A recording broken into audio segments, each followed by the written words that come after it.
Ice Cream Dreams. The surprising innovation stories behind that sunny afternoon delight. Season of mists and mellow fruitfulness, and those rare but wonderful days when the sun shines down benignly. I was strolling in the park, absorbing the warmth, when my attention was taken by an ice cream. Or rather, to the face of a toddler who was very happily getting himself around an eminently lickable cone, with the usual results. We probably don't have to worry too much about the dietary impact of ice cream in situations like these, because 80% of the foodstuff was being liberally spread across his face, on his clothes, or dripping sadly to the floor.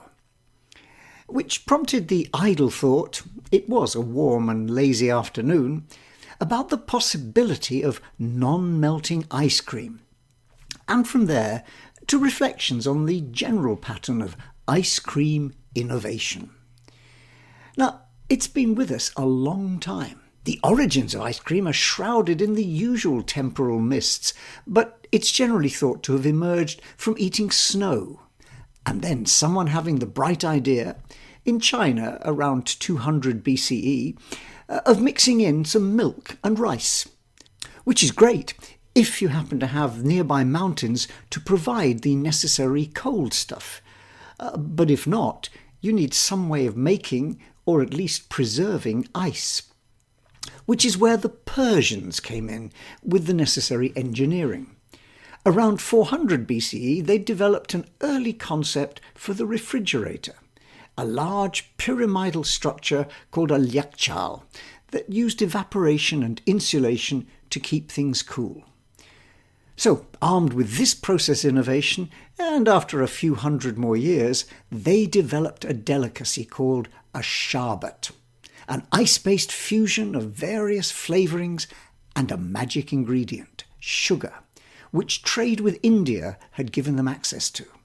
Now, it's not a huge stretch of the imagination to think that Xanadu, in Coleridge's famous poem Kubla Khan, his miracle of rare device, a sunny pleasure dome with caves of ice, was populated by people happily eating these Central Asian delights.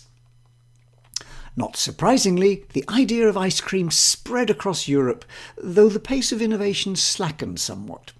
It took another couple of centuries before ships began returning from the exciting exploratory voyages of the 16th century, bringing with them a wonderful range of new flavours and additives, sugar, chocolate, vanilla, many more exotic spices. And this kick-started a new phase of product innovation which placed the delicacy firmly on the tables of those people wealthy enough to afford it. Experiments proliferated, and it was in England that the idea of mixing in milk was developed. In her cookery book published in 1718, Mrs. Mary Eales wrote the first recipe down, based on her experience working as a confectioner to Queen Anne. Take tin pots, ice pots, fill them with any sort of cream you like, either plain or sweetened, or fruit in it, and shut your pots very close. Lay a good deal of ice on the top, cover the pail with straw, set it in a cellar where no sun or light comes in. It will be froze in 4 hours. Across the pond, it was the same story. A confectioner called Philip Lindsay was the first to announce publicly the sale of ice cream, advertising in the New York Gazette in May 1777.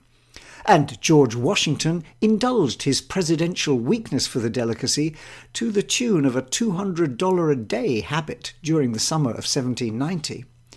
It was one of his chefs, Augustus Jackson, who came up with the valuable process innovation of adding salt to the ice mixture to lower its freezing point. But the only problem with all of this was that the cost of the key ingredient, ice, was so high that ice cream remained firmly at the luxury end of the market. Now we can use another innovation lens to help understand what happened next.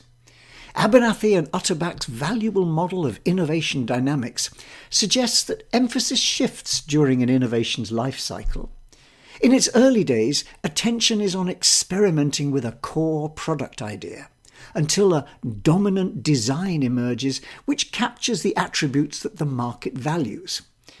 And this is then followed by a shift of interest towards the process innovation side, how to make this cheaper or more reliably. And in the case of ice cream, this shone a spotlight on the core problem. If ice cream were ever to shift from being the exclusive luxury consumed by French aristocrats, US presidents, or English monarchs, then someone needed to do something about the chilling side of the equation. Well, that someone was a 23-year-old Boston merchant named Frederick Tudor, who in 1806 hit upon the idea of harvesting ice from his father's farm and shipping it to the relatively nearby islands of the West Indies. His ship, the Favourite, made the 1,500-mile journey in 3 weeks, carrying its precious cargo in holds lined with sawdust to act as an insulator. It half worked. He was able to sell on half of his cargo, which hadn't melted, in Cuba, albeit incurring a significant loss. But following the idea of fail fast, he followed up his venture with 3 more voyages during the following year, all of which compounded his losses. His business model wasn't bad. Shipping costs were low because most made the journey to the islands empty to return with cargoes of sugar and fruit. And sawdust was free as a byproduct of the timber industry. But it took him 4 years to turn a profit from the venture, and his cash flow worsened to the point that he spent several stretches in debtor's prison during 1812 and 13. But he struggled on and eventually was able to open up the ice market in cities across the southern states of America. And his gradual success encouraged others to work on the process side. One of his suppliers, Nathaniel Wyeth, developed a horse-drawn plough for cutting huge blocks of ice, opening the door to large-scale harvesting.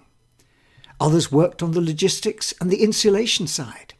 By 1833, it was possible to sail 16,000 miles from Boston to Calcutta with a cargo of 180 tons of ice and land over 100 of them on the dockside, ready for sale at a huge markup. The increasingly profitable ice trade flourished. By 1886, the industry employed over 40,000 people and cut a record 25 million tons of ice to ship as far afield as Hong Kong or Rio de Janeiro. But it's at this point that we see another familiar innovation face: disruptive innovation.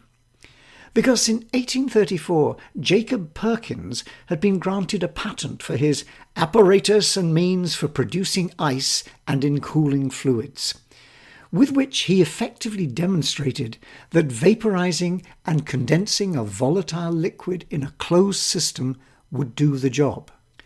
In doing so, he outlined the basic architecture which underpins today's refrigerators. And his work influenced a generation of researchers, like the young Carl von Linde, who beavered away in their laboratories to explore the approach.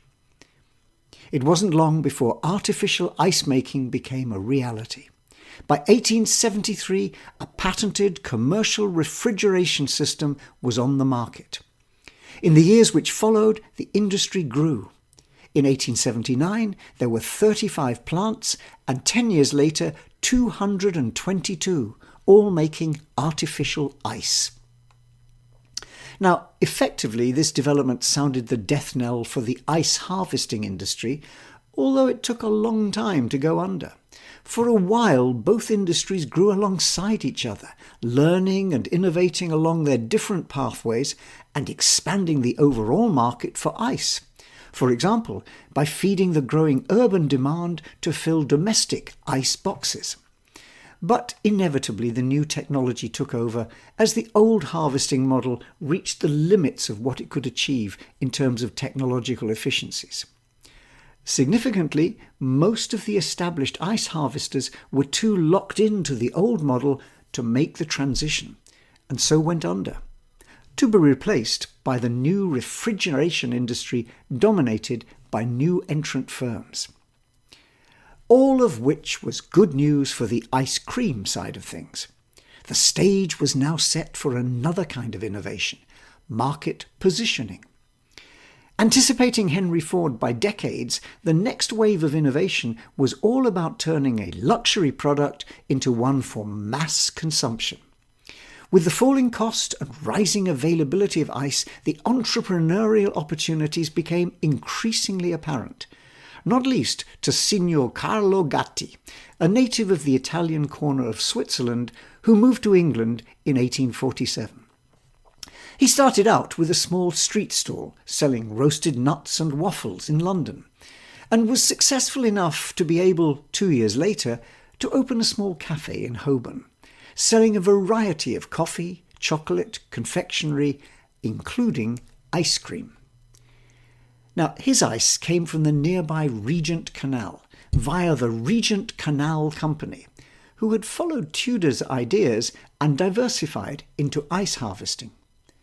With them as partners, Gatti was able to expand, exhibiting at the Great Exhibition of 1851 and in the same year opening another outlet in Charing Cross, a stand from which people could buy various drinks and confections, including ice cream. He'd got the economics down to the point where he could sell a portion served in a glass shell for 1 penny, something which became known as a penny lick. It helped bring ice cream to the attention of a wide population, though it didn't do too much for public health. His imitators, in a classic example of what Joseph Schumpeter calls swarming, soon began offering ice cream everywhere, but it was often served under questionable sanitary conditions. Essentially, when you'd finished your penny lick, you handed the glass shell back to the vendor, who would give it a perfunctory rinse in what was increasingly dirty water, wipe it with a rag, and then use it for their next sale. Gatti's efforts on the supply side to bring ice cream to the masses were matched by those of a cookery writer, Agnes Marshall, whose books jostled with those of Mrs. Beeton for a place in the kitchens of a growing number of Victorian households. Her 1888 edition included a recipe for cornets with cream, which was perhaps the first published version of what became the ubiquitous ice cream cone. It did her reputation no harm. She became known as the Queen of Ices, and she helped position ice cream as a standard dish on the menu of households who could increasingly afford to buy ice from a local ice house and store it in their own ice box. These developments were again mirrored in other countries. Manufacturing ice cream was pioneered in America in 1851 by a Baltimore milk dealer named Jacob Fussell. Another company called Bassett's began making ice cream in 1861 and opened their own shop in 1885. It's still available today. But Gatti didn't stop with selling ice cream. He understood the challenge of scaling innovations and the importance of building a system, a network which could deliver value at scale. He used his early profits to buy into ice storage, opening in 1857 an ice well next to the Regent's Canal where he could store ice for use all year round, and also sell it to others. It was so successful that he built a second in 1862 and also began importing ice from Norway, shipping it up the River Thames, unloading and transferring to barges, and then moving it by canal to his warehouses. He quickly became the largest ice dealer in the country and completed his network with the other half of the logistics equation, a fleet of hand carts which took the ice to private houses in the better-off streets of London. And he consolidated his original distribution channel, opening a series of restaurants, cafes, and even a music hall in the city. His ice warehouses also supplied the growing number of small vendors who would make and sell ice creams from stalls and shops, opening up the market on the back of a plentiful supply of the cold stuff. and they enabled a distribution network for the finished product. By the 1890s, ice cream stalls were springing up everywhere, and the increasing availability of ice enabled enterprising vendors to take the ice cream where it was needed, in parks on sunny afternoons, outside the opera at night, or to the crowds gathering for public festivals. This trend towards portability of sales outlet led to another example of a common innovation phenomenon: peripheral innovation. In this case, it involved the invention, often by small-scale user innovators, of a variety of solutions to the sales and distribution problem. People began improvising refrigerated handcarts which could be pushed around, or attaching them to bicycles. And one of them, Italo Marchionni, was doing so in the streets of New York in 1896. He was particularly frustrated with the problem of what to serve his ice cream in. The glass containers which he used needed cleaning before reuse, they were prone to breakage, and not a few of them wandered off in the hands of Wall Street traders out for a lunchtime stroll, and never returned. So, Marchionni began experimenting with an edible container, based on making waffles and then folding them before they cooled into small cups. The idea worked, and people began to enjoy the additional taste experience as well as the contents. His business boomed, and by 1902 he was running a fleet of 45 ice cream carts, now horse-drawn. He couldn't keep up with demand for his cups using his family's kitchen, and so developed and patented in 1903 a machine for making ice cream cups. With the increasing volume, he was able to build a successful business, setting up a factory in 1904 to produce cups and later wafers to enable him to sell an ice cream sandwich as an alternative delivery option. Now that same year, 1904, at the St. Louis World's Fair, saw ice cream seller Arnold Fornacieux running short of paper cups and increasingly desperate to find an alternative.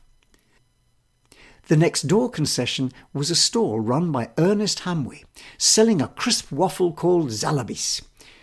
He quickly saw a solution, rolling the waffles into a cone shape, a cornucopia, and in the process solving the problem and inventing a new way of eating ice cream. It caught on and prompted Hamwi to set up in the business of making cones, establishing the Cornucopia Waffle Company and in 1910 founding the Missouri Cone Company. This appears to be another case of simultaneous innovation, although according to his daughter, Marchionni also exhibited his waffle cups at the same World's Fair, and it was him who invented the cone. It didn't really matter. The market grew fast enough to accommodate both of them. By 1924, annual production in the United States reached 245 million cones, and the idea had spread around the world. Ice cream had become big business, and it drew in a number of other players, including one of the largest butchers in the UK, the Walls Company. They saw the potential in diversifying into ice cream, since sales of meat traditionally slumped in the summer, and they also had extensive investments and experience in refrigeration. They began experimenting back in 1913 and went into full-scale production after the First World War in 1922. They sold their ice cream in their shops, even went door to door, and also mobilized a fleet of bicycles to distribute during the summer of 1923. By 1924, they'd expanded with new facilities and a fleet of 50 specially designed tricycles. Their efforts paid off.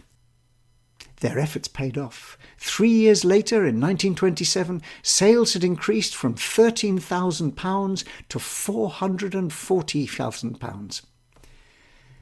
Ice cream delivery vans were a next obvious step, since they could extend the range of coverage and carry more stock on board.